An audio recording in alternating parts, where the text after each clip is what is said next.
दुख केतेबेले आसिब ताहा केही कहिपारिबे नाही। सेहीपरि दुखर पहाड़ एबे चंपुआ ब्लॉक करंजिया पंचायत अंतर्गत करंजिया ग्राम हरिपात्रंक भाग्ୟରେ।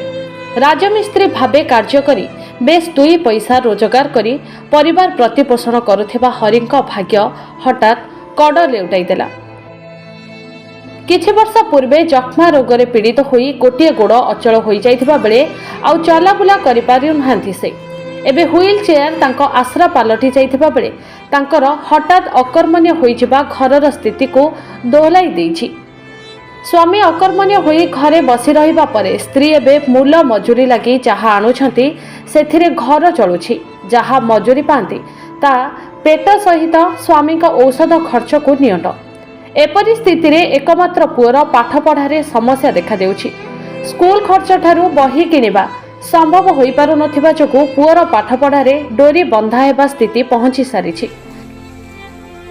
5 वर्ष होला कौन है तुम टीबी गुरु गुड़ खराब होला चला बोला पार्के नहीं सर केमती ताले घर चलुची तुम घर मन माई केना पुसुची कौन कौन काम करछ मूल मजूरी तू केते क्लास पो 9 क्लास केमती पडुची कष्ट कर पडुची बेचारा। एजाए प्रशासन रो सुदृष्टि हरिंक उपरे पड़ी पारि नाही।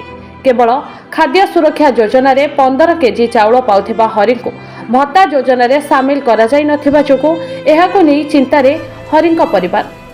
एने पंचायत कर्तृपक्ष दृष्टि देबाको पड़ोसी दाबी करुथिबा बेले केबे हरिंक उपरे प्रशासन रो सुदृष्टि पड़िबो ताहा देखिबाको बाकी रहिला।